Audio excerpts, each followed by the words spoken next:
On this episode of MythBusters, Okay, fire Will. Adam and Jamie stare down the barrel for a death-defying bullet dodge. Damn. We want to see how close a sniper could be, and you would still be able to dodge his bullet.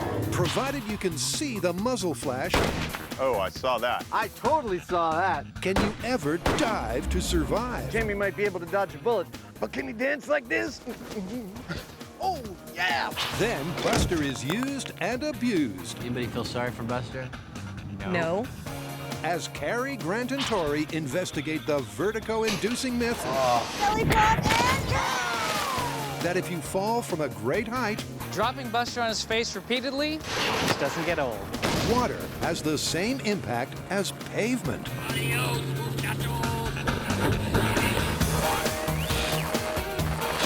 Who are the MythBusters? Adam Savage I'm done with science for today. and Jamie Heineman. Bye-bye. Between them, more than 30 years of special effects experience. Joining them, Grant Imahara, That's why we can never have anything nice. Tori Belleci, I'll try not to let you guys down. and Carrie Byron. You know, I went to college for this. They don't just tell the myths, they put them to the test.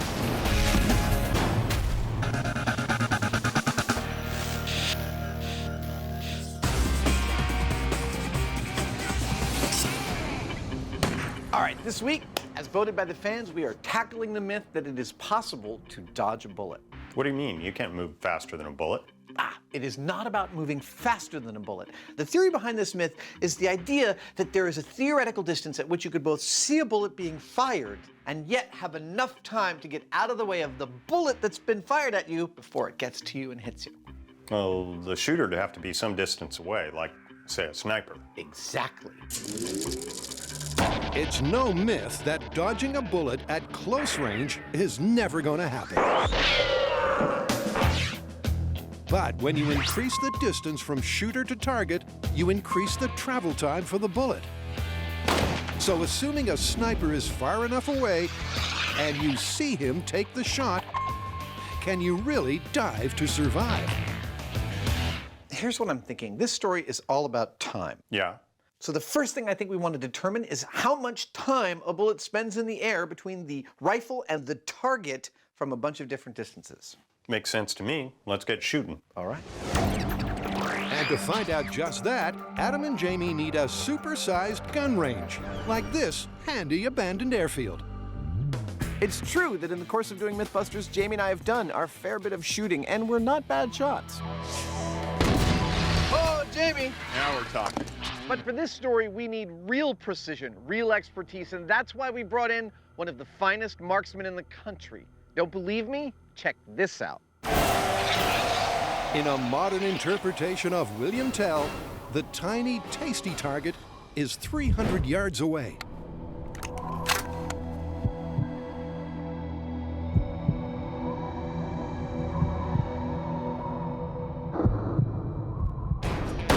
That's how it's done. How do you like them apples? Them apples and this shooter are just fine. Dave Lewanik has been a U.S. Army sniper for 31 years. He was commander of the Army shooting team. He's one of the President's top 100 distinguished riflemen. It doesn't get any better than that. He's shooting a .338 sniper rifle. This is specifically designed for accuracy at extreme distance. And speaking of distance, 200, 500, and 1,200 yards are the marks from which the marksman will shoot.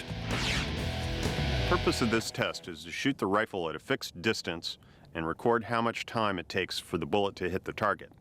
That's the amount of time that we'll have to dodge a bullet. And to accurately measure the muzzle to target time, Adam and Jamie set up a foil-based electronic circuit. Good. Here's how we're going to time the bullet's time of flight.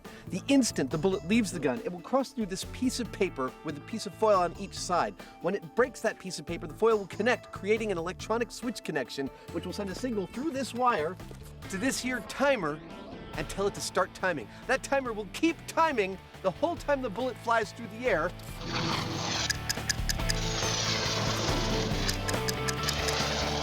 Right up until our bullet hits the target. crossing through the same type of piece of paper with foil on both sides, closing a switch connection, telling our timer to stop timing, and giving us an exact time of flight of the bullet from the rifle to the target.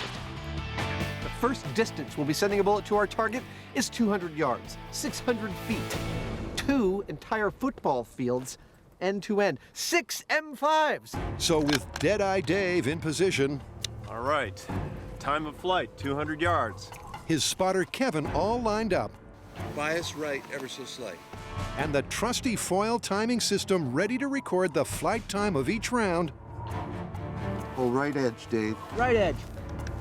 this test is gonna be a breeze. Send it. What? Nothing. Started timing, it didn't stop timing. Maybe not. The trusty timing foil is failing.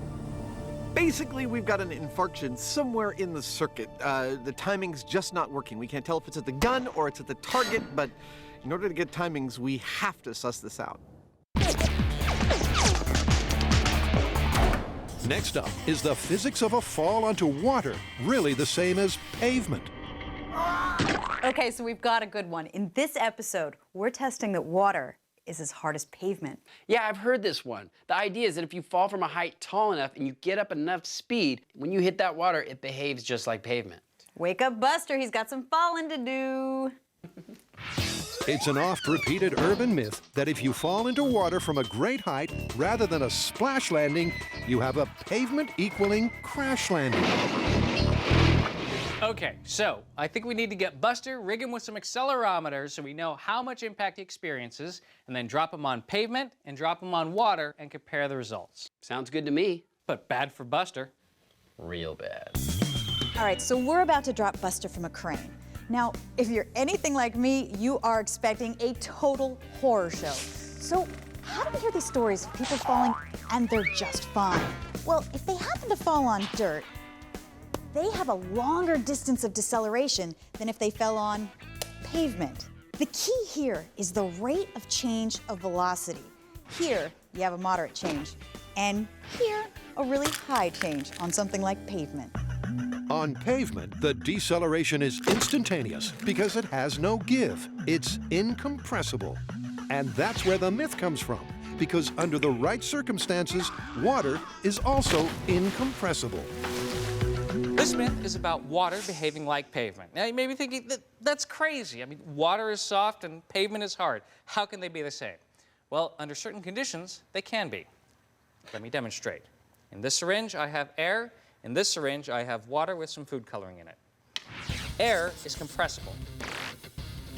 Compresses, springs back.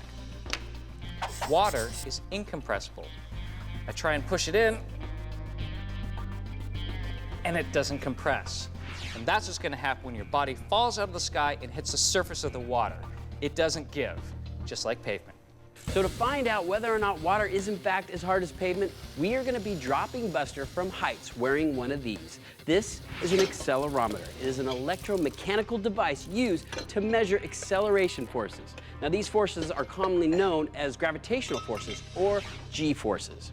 Now the challenge with our specific experiment is that we're going to be measuring very high G loads, much higher than ordinary accelerometers can handle. And that's why we have this system. I'm not fondling his nipple. It's specifically designed to measure up to 500 Gs. I've mounted it inside of a waterproof case in Buster's chest. Just like airplanes have black boxes, Buster has a black box. And this is it.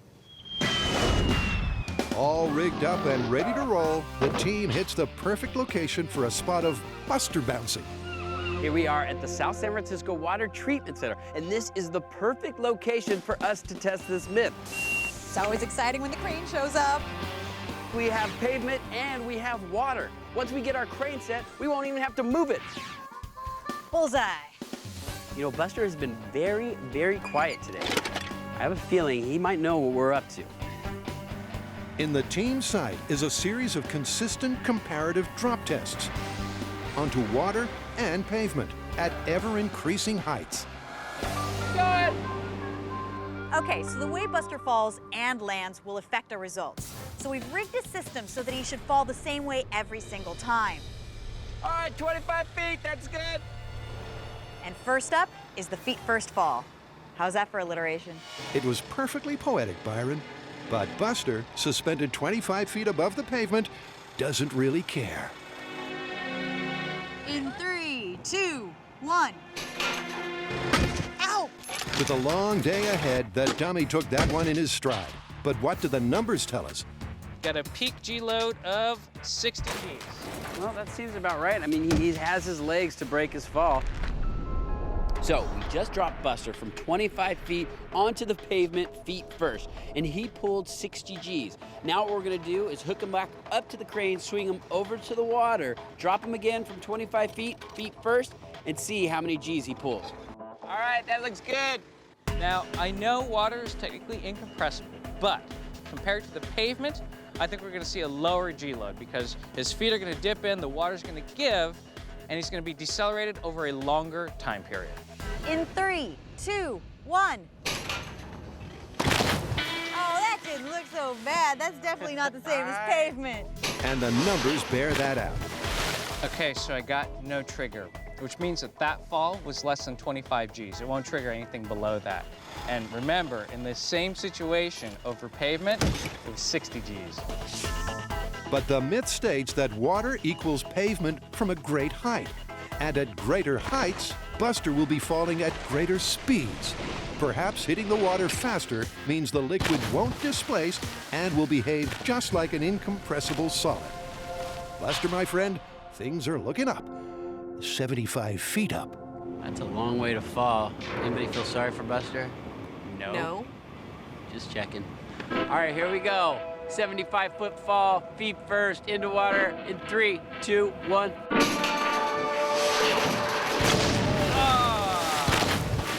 Ooh, that was a solid hit. And as Buster is raised and assessed, it looks like he's taken a severe pounding. But the data in the black box holds the objective key. We got 29. No way. Yeah, so that's half of what we got on pavement at 3 times the height. Wow. Not good news for the myth. The fall onto water at 75 feet is half as damaging as pavement from 25 feet. But there's one more test before the data set is complete. 75 feet onto pavement.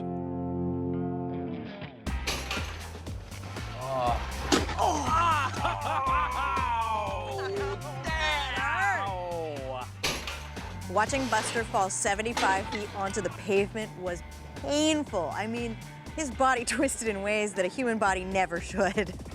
All right, so we just dropped Buster 75 feet first, into the pavement. What kind of G's did we pull?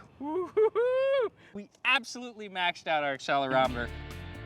And maxed out means the G-load was in excess of 500. That's an impact at least 17 times harder than the H2O. In these circumstances, water clearly does not equal pavement. But the myth isn't sunk just yet. And here's Grant's theory as to why. Now, water's incompressible. That's a fact of physics. And if I put my hand in the water slow enough, the water can displace. It can move out of the way. But if Buster were to hit the water fast enough, and if he had enough surface area, the water wouldn't have a chance to get out of the way. And because it's incompressible, there'll be some point at which the G-force is equivalent between water and pavement. So, because surface area may be a factor, it's time to bring out the belly flop.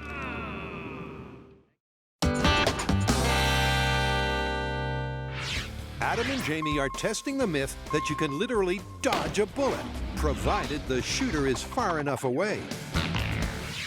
And to find out, they've got an expert sniper who's hitting the target first time every time. And a clever foil-based timing system that isn't. It didn't work.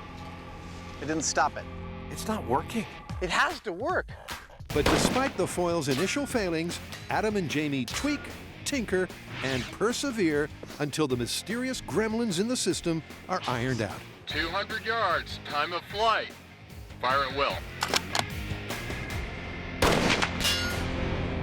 Hey, we got a number. What'd we get? 231 milliseconds. Let's move back. All right. With that first data point finally in the bag, the team reset for the second shot. The next distance we'll be firing from is 500 yards, 1,500 feet, 10 Olympic swimming pools approximately, end to end, or the distance of your average restraining order. And Deadeye Dave, once he's assumed the position, focuses That's it. and hits the bullseye again. Beautiful, we got a reading. Love it. 597 milliseconds. So it's onwards and backwards as the team sets up for the third and final shot. Nice thing is the box gets lighter the longer you walk. This time from a massive distance of 1,200 yards. The final distance we'll be shooting from is 1,200 yards, roughly an 8-minute walk, a kilometer to those of you in every other part of the world besides the United States. And when I look at the target from here, I think, what target? But if anyone can make this shot, it's Sniper Dave. Sniping is actually pretty complicated. Your modern sniper shows up with a spotter and a computer to get the job done. He's got to compensate for several different things. Gravity. If our shooter's 1,200 feet away to hit here, he's actually got to aim at a point directly above 30 feet in the air. Okay, time of flight, 1,200 yards. The wind. If the wind's blowing this way, then our shooter's going to have to aim to this side of the target to compensate. Figure 6/10 left. Now he's going to be looking at things like flags if they're there, or even the grass or mirages to get a clue as to what's going on. If I'm picking up some surface mirage running right to left about halfway down the range. Drag. Now this is about air density. Our shooter's going to be looking at barometer, at altitude, at temperature to determine how dense the air is and be able to compensate for it. Okay, have I got a light boil? Hold center and send it.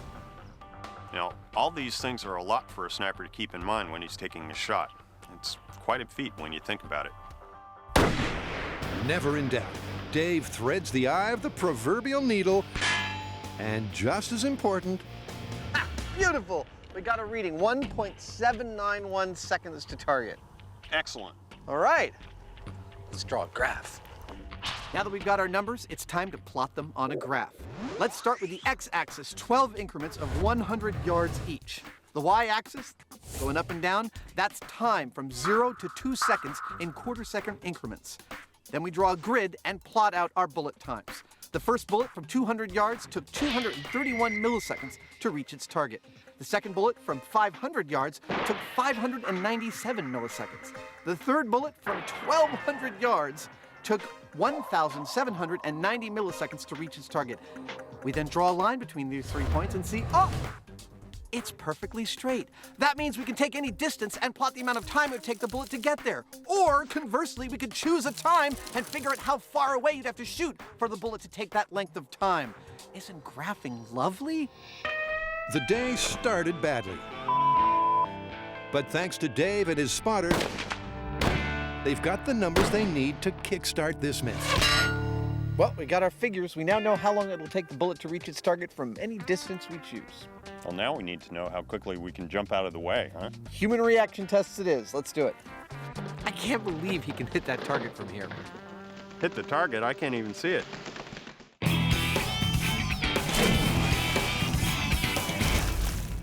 All incompressible materials are equal, but so far, some are more equal than others. When Buster is dropped feet first, water has nothing like the impact of pavement. The angle of entry means the water is easily displaced.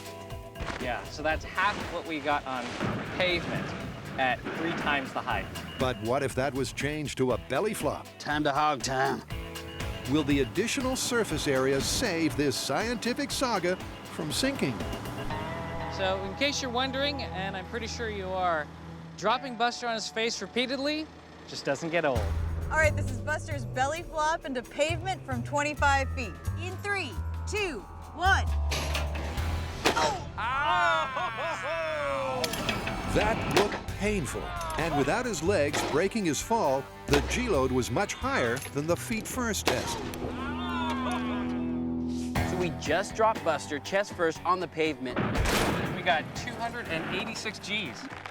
Now what we're gonna do is do the same thing on water. And my feeling is we're gonna see very similar results. And I think anybody who's ever jumped off the diving board and done a belly flop will understand what I'm talking about. This is gonna hurt. In 3, 2, 1. Oh! I give that dive a 9. Okay, so for belly flopping, Buster on pavement at 25 feet was 290 Gs. And on water, it was 115. And what that means is, sure, water is not as hard as pavement, but it was a lot closer than when we dropped Buster feet first. So surface area is important. The more surface area you have, the harder it is to displace the water. Now, what if Buster was moving a lot faster? Then we might see the difference between the water and the pavement decrease again. Let's see. So the team thinks speed is the key. And to get Buster moving faster, they need to take him higher. This is dropping Buster from 50 feet in the belly flop position over water. Here we go. In 3, 2, 1. Oh! Look at the wave that's coming out. So dropping Buster from 50 feet actually peeled the skin off of his side. It was such an impact that all of us, I think, felt it. So it looks like on water at 50 feet, the belly flop is giving us 220 G. Now for the all-important comparison. Will the 50-foot pavement plummet be any closer to water than the 25-foot test? Take it up, 50 feet. 50 feet. You might not survive this, you know. I know, 25 looked like it hurt. 3, 2, 1. Oh. Hey, still in one piece. Tell me you didn't feel that. That wanted to make me throw up. I am so glad it was him and not me. All right, let's find out how he did. That was intense. In fact, it was so intense, the meter maxed out, meaning Buster pulled a G-load of 500 plus. Oh my God, that's a hard hit. Buster is bruised and battered, but with the meter unable to register the force of the fall, where does that leave the myth? So we've maxed out our meter. That means that we can't compare numbers to the 25-foot drop. Now, it's possible as you go higher that water could become more like pavement. We just can't test it here right now with this meter. So that means we have to do two things. First, we have to find a more myth-bustery way to compare the fall into water versus the fall into concrete. And second, once we've done that, we have to perform more experiments, but this time at a much greater height. So high, in fact, that we reach terminal velocity. We got some good numbers from our sniper. What's next? I think the moment has come to time another element of this story. Human reaction time? Exactly. If you had to dodge a bullet, just how quickly could you get out of its way? I think I'm gonna go get a cup of coffee. See, he's gonna get a cup of coffee, it's gonna make him really hyper, and he's gonna get out of the way really fast. So they've got the numbers for flight time, and in their attempt to deconstruct this myth without actually shooting at each other, it works. The next piece of data is how long it will take to react and move out of the way. This test is all about measuring a human being's reaction time. This is our human being. His task, to get himself out of the path of a bullet described by the X on his chest and the bullseye behind him. His signal to move that the shot has been fired will be given by this digital camera flash remotely triggered by me from back there. All of this will be captured by our lovely digital high-speed camera, which, when we review the footage of Jamie's dodging a bullet, will allow us to time exactly how many milliseconds it took him to do it. All right, are you ready, Jamie? Human reaction time speed test at some random point in the very near future. Nice. Jamie's fast. His Hoosier reflexes are honed to an almost superhero speed. Nice work there, cowboy. You want to man the remote flash while I try a couple? Okay. Adam, on the other hand, makes up for his slow reactions with his lack of grace. Now, to assess the results. Here's mine. So I turned into one of the Three Stooges, and I don't know. But the Heinemann legend continues to grow. Oh, dude, check his bad self out. He is a bullet-dodging Hoosier. Despite Jamie practicing and honing his Matrix-style sway with an artful economy of motion, it turns out that both Jamie and Adam clocked very similar times. they're both clear of the target in around 500 milliseconds. But just for the record, and this is the figure they'll take forward, Jamie takes the gold with a personal best of 490 milliseconds. With practice, I was able to get my reaction time down to about 1/8 of a second, and I was able to clear the bullseye in less than half a second. Now, this is a best-case scenario, but that's actually what we want here, because we want to see what is possible in terms of how close a sniper could be, and you would still, in theory, be able to dodge his bullet. And for that distance, it's back to Adam and his graph. All right, editors, help me out here and put the original graph back on the screen. Time on the y-axis, distance on the x. Now, if I draw a line from 490 milliseconds out to our plot and check out the corresponding distance, it's 400 yards. That is the theoretical distance at which you could possibly dodge a bullet, but only if you could see the muzzle flash from that distance. That's what we're about to find out. And that means a return to the range for a test where the eyes have it. The question is, how far away can you see the rifle firing? Now note, you cannot rely on sound because the bullet travels 4 times faster than the speed of sound. You'll get hit by it long before you hear it. This has to be a visual cue. A visual cue and a simple plan. Adam and Jamie will stand downrange and look for the muzzle flash as Sniper Dave shoots at a nearby target. A little motivation for our sniper. But rest assured, for safety, Dave will be firing blanks. This is the real thing, and this is a blank. But this isn't just any blank. This is a theatrical blank that we've selected specifically because what comes out of it looks exactly the same as what comes out of the real McCoy. And first up, they're facing the firing squad from 100 yards. I saw it. I saw it. Okay, Dave, let's move back to 150. Cool. Roger, moving. At 100 yards, the flash is as clear as a bell. And that's also true of 150. Saw it. I saw it. But 200 yards is a different story. Okay, Dave, 200 yards, fire at will. I didn't see that. Let's have him do that again. Dave, let's have one more go. Did you see it? I'd say that's at the borderline. Well, if you got the eagle eyes, let's push it another 25 yards. And at 225 yards, even eagle-eyed Jamie fails to focus on the flash. Nope, I don't have it. 200 yards is our threshold. Yeah. With our blank rounds matched to a sniper's round, our ability to see the rifle firing is 200 yards. If you look at that on our graph, yeah, it's not quite enough time for us to get out of the way. Remember, based on the bullet travel time coupled with the human reaction time, 400 yards was the minimum distance needed to dodge. But at just half that distance, you can't even see the muzzle flash. I don't have it. Luckily, Adam has a plan. Not all blanks are created equal, and on MythBusters, we always like to find out what is the best possible case scenario.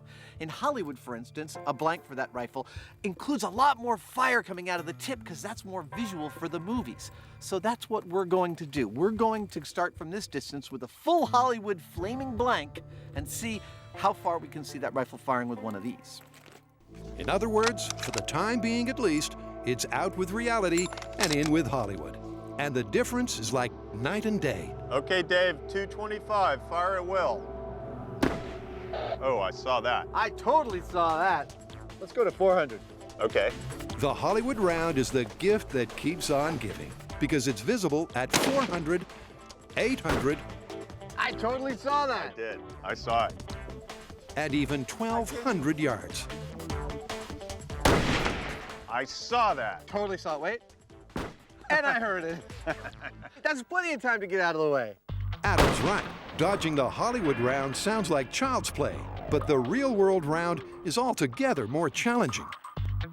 Now you may be wondering, why is it so easy to see the Hollywood blank round from 1,200 yards, and it's nearly impossible to see the real sniper's round from only 225 yards?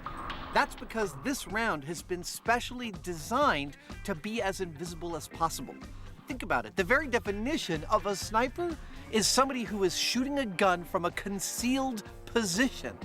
The whole design of everything they use is to not give away where they are. That's why it's so hard to see this thing. Well, we've broken this puppy down to its constituent parts. I think it's time to put them back together again. And test it for real. Absolutely. So the increased surface area of the belly flop was looking promising, but we need to go higher and faster. How high and fast are you thinking? Ooh, what about terminal velocity? 600 feet from a helicopter. That'd do it. Well, we're gonna have to figure out a different way to measure these falls because Buster's in pieces and the meter's maxing out. What about pigs? We can compare bone breakage. Seriously? So to test whether falling onto water is the same as falling onto pavement, we've come to Shadow Cliff Regional Park. Now, so far, in the feet first position, they're not very similar at all. But in the belly flop position, they're actually quite similar.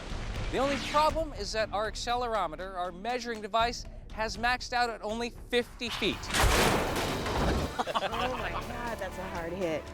And that's why we're here, because this time we're going to drop our items from a much greater height. So high, in fact, that they get to terminal velocity. The reason we want terminal velocity is the objects will never be going faster than that, and therefore never have a greater impact than that. So, to give the myth the best chance of working, the team will be comparing a 600 feet fall onto pavement and water.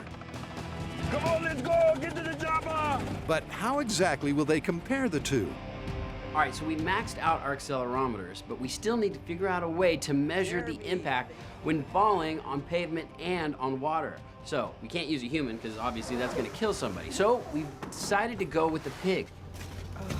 To collect comparative data, we're going to x-ray the pigs, then we're gonna have an orthopedic surgeon analyze those x-rays, see how many bones are broken and what kind of damage happened when it hit the pavement. And we'll find out if water is as hard as pavement. And what I had for lunch. It's gruesome. But with no way of measuring the force of the fall electronically, a comparison of the physical damage incurred will perfectly illustrate the difference between water and pavement. Okay, I think he's ready. Let's get the bag. But the squeamish amongst you can rest assured the pigs will always be concealed in sealed bags, even when it comes time to assess the damage, because that will be done with a portable X-ray. Oh, this x-ray is cool technology. How fast does it work? Well, from the moment we push the button to the moment we're seeing the x-rays, about 5 seconds. So is this the weirdest thing you've ever done with it? It's like a pig sleeping bag. I'd have to say it is. All right, bag that pig. Nice. So we're using this specially designed military-grade plastic bag with welded seams. It's designed so that when you suck the air out, it will minimize the possibility of rupturing the bag, thus preventing further gruesomeness. Essential to the validity of the result is the requirement that both pigs fall at the same speed. Cue a cute little stabilizing chute. So now that we have our 2 identical pigs in 2 identical bags, one for pavement and one for water, it's time to attach the chute. Now, why do we need a chute? Well, terminal velocity depends on the orientation that the object falls. Since we want to keep our pig in belly flop position, we're attaching this stabilization chute, which will provide just enough drag to keep it like this without affecting terminal velocity. First up, pavement. Pig doesn't want to fly. Yeah, I'm pretty sure if you were gonna push me out of a helicopter, I wouldn't cooperate either. All right, so the pig is in the helicopter. Operation Pork Drop is ready to commence. Oh God, I'm not looking forward to this. Okay, we'll be on the ground. Good luck. Heads up. I know what to call it. What? A pork chopper. Oh! Operation Pork Drop is all set to commence. At the target altitude of 600 feet, Tori will help our porcine fall guy into free fall by kicking him out of the chopper. You guys ready?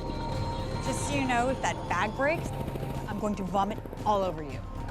Oh, that sucks. This is my weekend shirt. Okay, Tori, we are in position and we are ready. All right, here we go.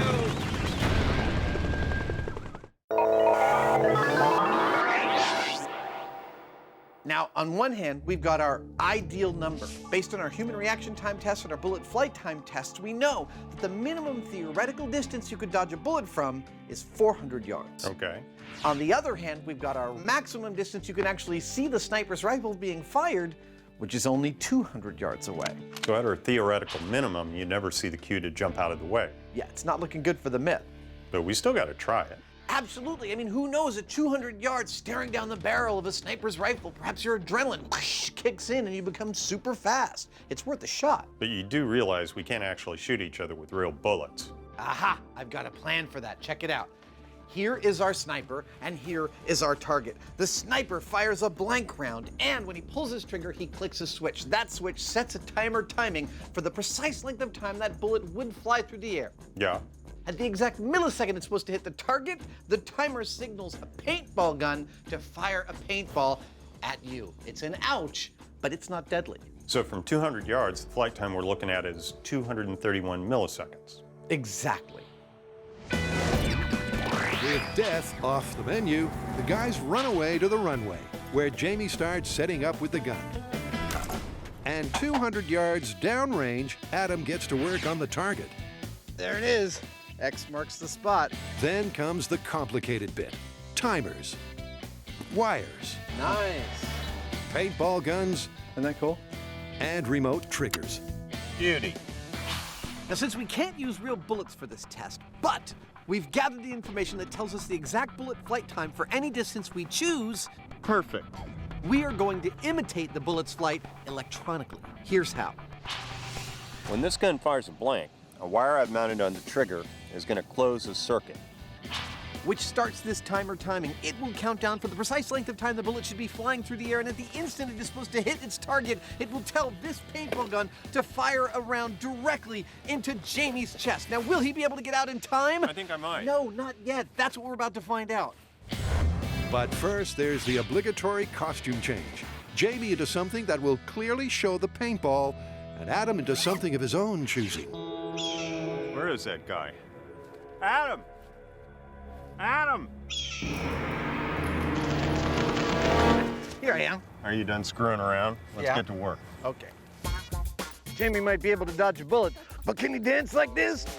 In their respective outfits, the guys assume their positions 200 yards apart. And remember, 200 yards was the maximum distance from which the guys could see a genuine muzzle flash. The question is, does that leave the caffeine-fueled Heineman enough time to dodge out of the way? All right, Jamie.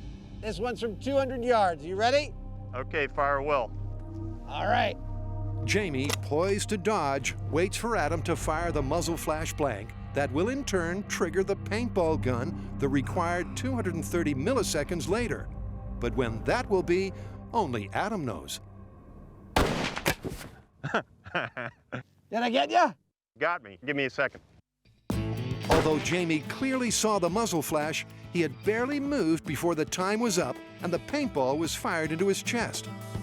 Undeterred, Jamie tries a couple more times. But to no avail. Damn. At 200 yards, I could see the flash. I reacted to it and started moving out of its way, but I just couldn't do it fast enough.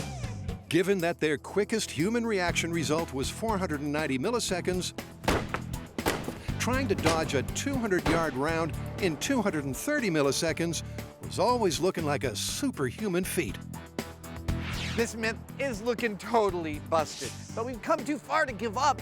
We're going to switch to a Hollywood muzzle flash. I totally saw I that. did. I saw it.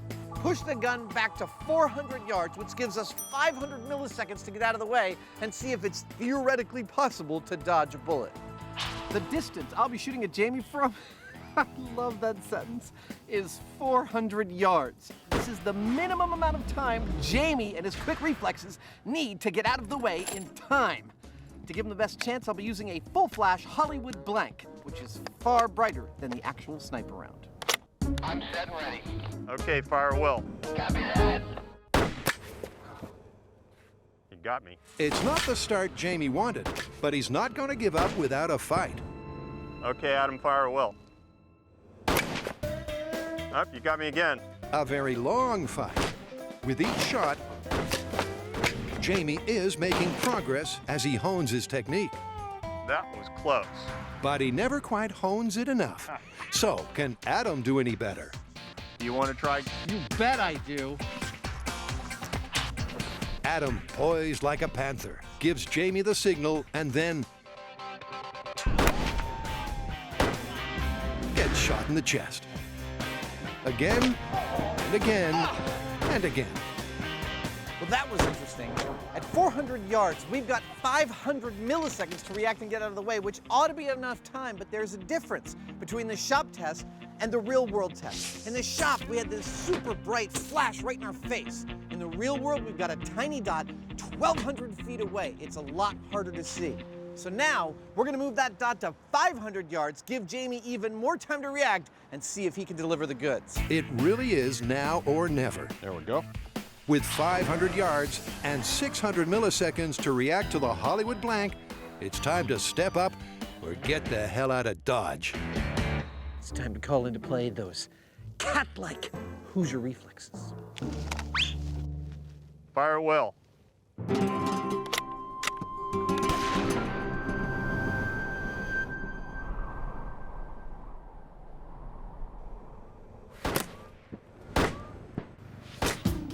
I dodged it. At last, at 500 yards, the Heineman does his best matrix sway, and the paintball sails clean past.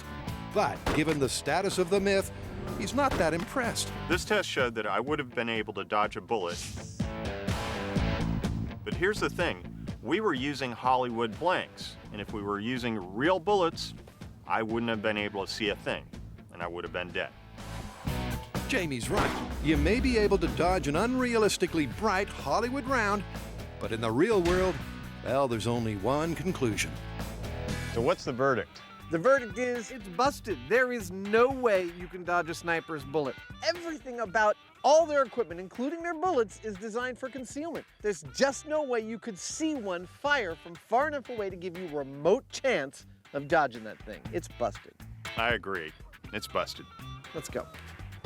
So you mind pointing that thing the other way?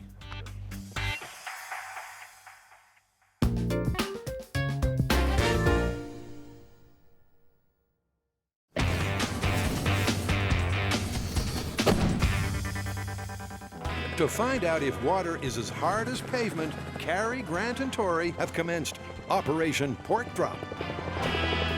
Okay, so here's the plan. We've already done drops at 25 and 50 feet. In the feet first position, the G-load was very far apart, but in the belly flop position, they were much closer. But just to cover all of our bases, we're gonna go up to 600 feet, which will ensure that our pig reaches terminal velocity.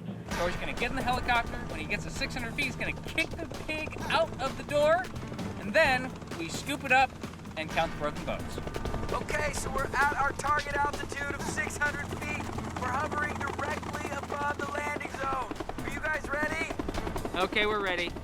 Okay, here we go. Operation Pork Drop onto pavement in 3, 2, 1.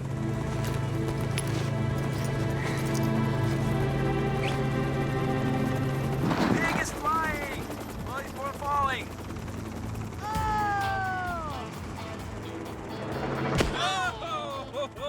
Despite a terminal velocity of 120 miles per hour and an incredible estimated G-load of 5,000 plus, the bag remained intact, and Operation Pork Drop was a success. Now, dropping a pig out of a helicopter seems pretty straightforward. That is, unless you have an uncooperative pig. But once I got him out of the helicopter, the drag chute opened up, he got into the belly flop position, and most importantly, he was traveling at terminal velocity. And the best part is, we hit the pavement.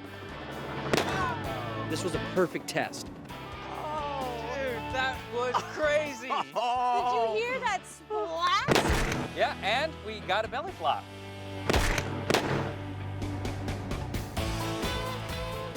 And now to get the thankfully sealed contents of the bag, That looked like it hurt. over to the X-ray station, We need to get this pig into X-ray stat. where the technicians take the shots they need. But before we assess and compare the injuries, it's go for the H2O. Get in there, pig.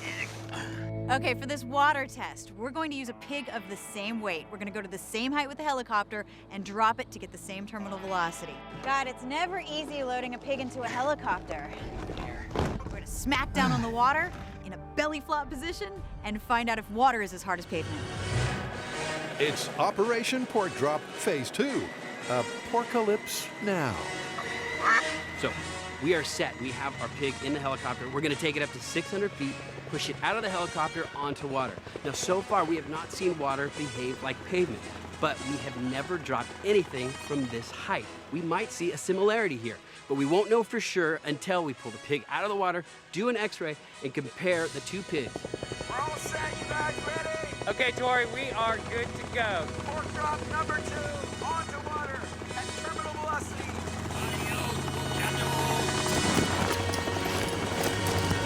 There it goes. Okay, stabilizing chute deployed. Looking good. Belly flop, and... Oh! Splashdown. And once again, the stabilizing chute worked, serving up the perfect pork belly flop. So it didn't sink.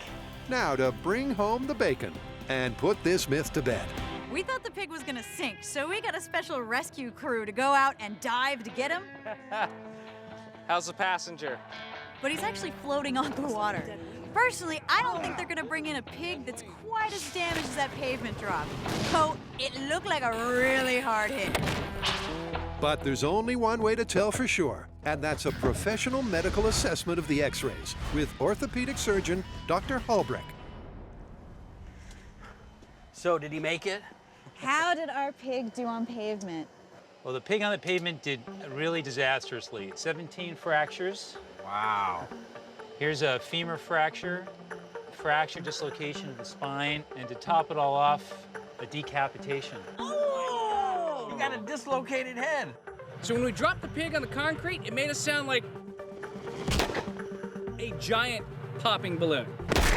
Now, we didn't open the bag, but we did x-ray it, and what we found inside were many, many broken bones, and a pelvis that was so shattered it was unrecognizable, not to mention decapitation. It's an unsurprising litany of lethal injuries, 17 clear and catastrophic fractures. But the key to this myth is the comparison. All right, so how did it compare to the water drop? The water drop pig did much better, although still 7 fractures compared to 17. 6 rib fractures, and also a neck fracture, but not as bad as the decapitation. It couldn't be clearer. 2 pigs of identical weight falling at the same speed, landing in the same orientation, have significantly varied injury diagnoses. Both the quantity and quality of the bone breaks means there can only be one result. But that's not the only reason Carrie's so happy. Now, having the clear-cut results that the pig landing on the pavement, bam, was actually a lot harder than falling on water was great. But what was even better?